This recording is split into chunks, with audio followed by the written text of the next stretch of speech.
Un encuentro con su palabra, porque secase la hierba, marchitase la flor, mas la palabra de Dios permanece para siempre. Con ustedes, el doctor José Ricardo Arias Quintero.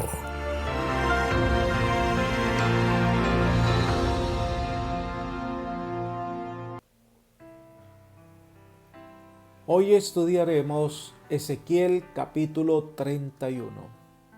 Para ello vamos a orar. Padre eterno y bondadoso, cuán agradecidos estamos contigo por todas las bendiciones que nos otorgas. Gracias, Señor, por este día que nos regalas y te pedimos que hoy nos ayudes en el entendimiento de tu palabra. Al estudiar el libro de Ezequiel, esperamos que tu Santo Espíritu sea nuestro Maestro. Gracias por escucharnos y acompañarnos, lo pedimos en Jesús. Amén. El capítulo 31 de Ezequiel sigue desarrollando la profecía contra Egipto y para enfatizar su destrucción acude a la historia de Asiria.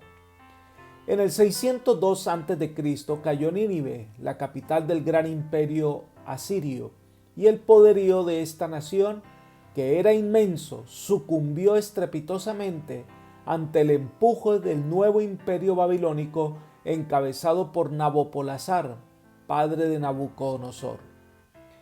Asiria, que parecía inexpugnable, cayó y desapareció, y esto es lo que sucederá a Egipto. Y para ilustrar esta realidad usa la alegoría. Con ello muestra lo que le va a pasar a Siria, que será lo mismo que le sucederá a Egipto. Podemos dividir nuestro estudio en tres secciones. La primera sección son los versículos 1 al 9 y describe a Siria como un árbol frondoso.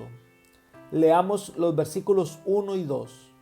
Aconteció en el primer día del mes tercero del año 11 que vino a mí palabra del Señor diciendo: Oh hijo de hombre, di al faraón, rey de Egipto, y a su multitud: ¿a quién te has comparado en tu grandeza? Lo primero sería ubicar la fecha de la profecía, que fue en el año 11 del cautiverio de Joaquín, en el mes tercero. Esto nos daría que sería en junio del año 587-586 a.C. Así que esta profecía fue dada unos 2 meses después de la anterior, la que aparece en el capítulo 30. El profeta se encara con el faraón y su multitud o pueblo de Egipto. El faraón, en este caso Jofra, ha tenido los mismos sentimientos de soberbia y arrogancia por los que fue castigada Asiria. Sigamos con los versículos 3 al 5 de este importante capítulo. He aquí que el asirio es un cedro en el Líbano, de hermosas ramas, frondoso ramaje y gran altura. Su copa llegaba hasta las nubes, las aguas lo hicieron crecer, lo encumbró el abismo, sus ríos corrían alrededor de su pie, y a todos los árboles del campo enviaba sus corrientes. Por tanto se encumbró su altura sobre todos los árboles del campo, y se multiplicaron sus ramas, y a causa de las muchas aguas se extendió el ramaje que había echado. Aquí comienza la alegoría en donde se presenta la historia y la caída de Asiria, que representaban la historia y la caída de Egipto. Se usa el cedro del Líbano. Estos árboles alcanzaban hasta los 24 metros de altura y era un ejemplo del poder y dominio supremos. En particular, se destacaban los árboles frondosos que crecían en las montañas del norte de Israel. Esta alegoría muestra que este cedro creció porque estaba asentado cerca a grandes afluentes de agua. En el caso de Asiria puede ser una referencia al Tigris y en el caso de Egipto al Nilo. Ambas ciudades crecieron a orilla de grandes ríos. Esto hace que crezca tanto que todos los árboles, que es una representación a las otras naciones, no tenían el mismo poderío, no tenían la misma grandeza. Asiria se destaca por encima de todas las naciones de alrededor. Leamos los versículos 6 y 7. En sus ramas hacían nido todas las aves del cielo, debajo de su ramaje parían todas las bestias del campo, y a su sombra habitaban muchas naciones. Se hizo pues hermoso en su grandeza con la extensión de sus ramas, porque su raíz estaba junto a aguas abundantes. De esta forma se representa la variedad de habitantes que pueblan la tierra. Gente de todas las provincias encontraban refugio en Asiria. Recordemos que las pretensiones de estos gobernantes era que se creían tan superiores que sus dominios llegaban hasta el mismo cielo. Sigamos con los versículos 8 y 9. Los cedros no los superaron en el huerto de Dios. Los cipreses no fueron semejantes a sus ramas, ni los castaños fueron semejantes a su ramaje. Ningún árbol en el huerto de Dios fue semejante a él en hermosura. Lo hice hermoso con la multitud de sus ramas, y todos los árboles del Edén que estaban en el huerto de Dios tuvieron de él envidia. Las frases de este poema del profeta Ezequiel son enfáticas para encarecer este árbol frondoso llamado Asiria. Sobre las otras naciones se destaca: y a sus sombras habitan muchos pueblos, unos por rendición y otros por conquista. Nadie podía medirse con el gran coloso asirio. Y entonces la hipérbole se destaca cuando menciona que incluso los árboles del Edén sentían envidia de su poder. Algunos ven en esta descripción al pueblo de Israel. Otros comentadores dicen que Asiria estaba asentada donde antes había estado el huerto del Edén. Lo cierto es que el profeta muestra que esta nación se representa como una nación grande, poderosa, frondosa, y que ellos se creían superiores en su arrogancia y orgullo a todos los habitantes de la tierra e incluso hasta el mismo cielo. Aquí es donde viene la siguiente sección del capítulo 31 de Ezequiel, que son los versículos 10 al 14, y habla de la caída estrepitosa de Asiria. Tan grande y tanto se destacaba el poder y la grandeza de Asiria, que asimismo será su caída. Leamos los versículos 10 y 11. Por tanto, así dijo Jehová, el Señor, ya que por ser encumbrado en altura y haber levantado su copa entre las nubes, su corazón se elevó con su altura, yo lo entregaré en manos del poderoso de las naciones, que de cierto lo tratará según su maldad. Yo lo he desechado. El Señor muestra que el orgullo fue la perdición del majestuoso árbol. Se creyó Asiria que lo que tenía lo había adquirido por sus propias fuerzas y no había pensado que su situación privilegiada venía junto con responsabilidades que Dios le había asignado. Las aguas eran una situación transitoria en la que Jehová lo había colocado. Se había encumbrado hasta las nubes y ahora va a bajar a las profundidades de la fosa o Seol, la morada de los muertos. Este poder que se creía invencible ahora es entregado en manos de un poderoso, en este caso Nabucodonosor y su ejército. Leamos los versículos 12 al 14. Lo destruirán extranjeros y los poderosos de las naciones lo derribarán. Sus ramas caerán sobre los montes y por todos los valles, por todos los arroyos de la tierra será quebrado su ramaje. Todos los pueblos de la tierra se irán de su sombra y lo abandonarán.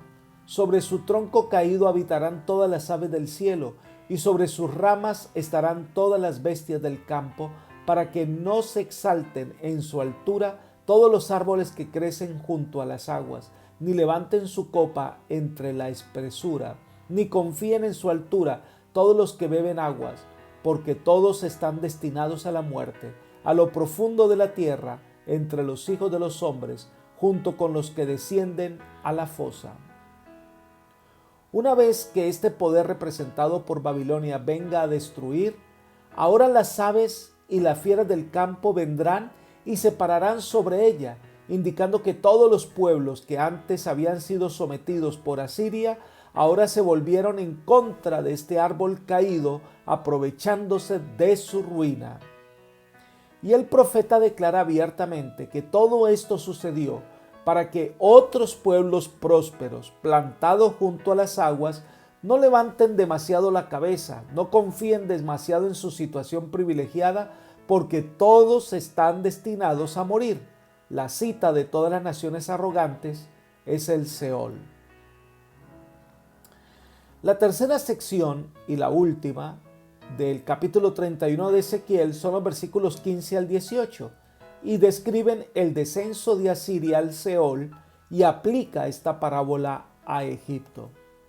Leamos los versículos 15 al 17. Así ha dicho el Señor Jehová: el día que descendió al Seol hice guardar luto y que se cubrieran por él el abismo. Detuve sus ríos y las muchas aguas fueron detenidas. Por él cubrí de tinieblas el Líbano y todos los pueblos del campo se desmayaron. Con el estruendo de su caída hice temblar a las naciones, cuando las hice descender al Seol con todos los que descienden a la sepultura y todos los árboles escogidos del Edén, los mejores del Líbano, todos los que beben aguas, fueron consolados en lo profundo de la tierra. También ellos descendieron con él al Seol con los muertos a espada, los que fueron su brazo, los que estuvieron a su sombra en medio de las naciones.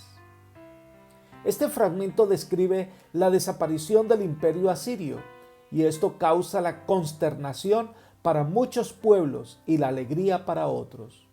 La caída de Asiria representó un luto general, tanto que se secó el abismo de las aguas, se detuvo el curso de los ríos y como consecuencia vino una sequía general y se secaron todos los árboles del campo. Todos los otros árboles tiemblan, en el sentido de que estas naciones saben que también les ha llegado su hora. En el Seol lo que hay es alegría al saber que este imperio ha llegado a su ruina. Ahora, esta parábola nos recuerda una profecía de Isaías que describe la caída de un ser que se llenó de orgullo y de arrogancia. Leamos Isaías capítulo 14, versículos 12 al 19. ¿Cómo caíste del cielo, oh lucero hijo de la mañana? Cortado fuiste por tierra, tú que debilitabas a las naciones. Tú que decías en tu corazón: subiré al cielo, en lo alto, junto a las estrellas de Dios levantaré mi trono, y en el monte del testimonio me sentaré a los lados del norte, sobre las alturas de la tierra, de las nubes subiré, y seré semejante al Altísimo. Mas tú derribado eres hasta el Seol, a los lados del abismo. Se inclinarán hacia ti los que te vean, te contemplarán diciendo: ¿es este aquel varón que hace temblar la tierra, que trastornaba los reinos, que puso el mundo como un desierto, que asoló sus ciudades, que a sus presos nunca abrió la cárcel? Todos los reyes de las naciones, todos ellos yacen con honra, cada uno en su morada, pero tú echado eres de tu sepulcro como vástago abominable, como vestido de muertos pasados a espadas, que descendieron al fondo de la sepultura, como cuerpo muerto hollado.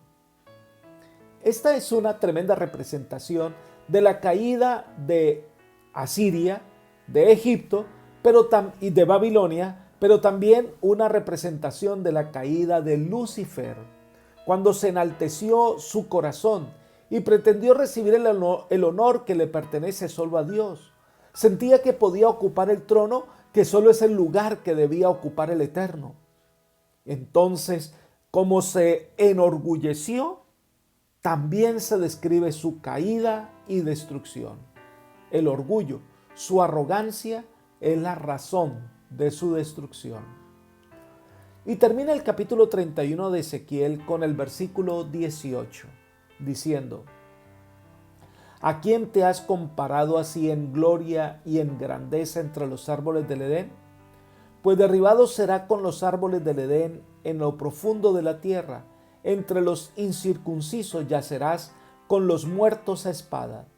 Este es el Faraón y todo su pueblo, dice Jehová el Señor. Entonces ahora el profeta encara al Faraón por mucho que éste quisiera ser, no sobrepasará el poder y la gloria de Asiria. Y como este imperio, el de Asiria, cayó, el de Egipto también está destinado a la ruina. Como el rey de Asiria, el faraón tendrá que descender a la morada subterránea. Se consideraba entre los más selectos de los árboles del Edén, entre los primeros reinos de la tierra, y en realidad no va a tener otro destino que el de ocupar un lugar triste entre los incircuncisos y traspasados por la espada. Allí terminará el orgullo de Egipto, y el pueblo de Israel que confiaba en Egipto se dará cuenta que en vano fue esa confianza puesta en una nación que tendrá un fin, como las otras naciones que se exaltaron sobre la tierra. Apreciado amigo y hermano, si hay algo en la naturaleza del hombre que hace más daño y es considerado como uno de los pecados más terribles y despiadados, es el orgullo, la arrogancia de creer que puede vivir sin Dios. Por eso es el camino que lleva a la ruina total. Hoy debemos despojarnos de ese mal de nuestra vida y caer humildemente a los pies del Señor. Allí es donde seremos realmente grandes. Que el Señor hoy llene tu corazón de paz. Es mi oración por ti. Amén.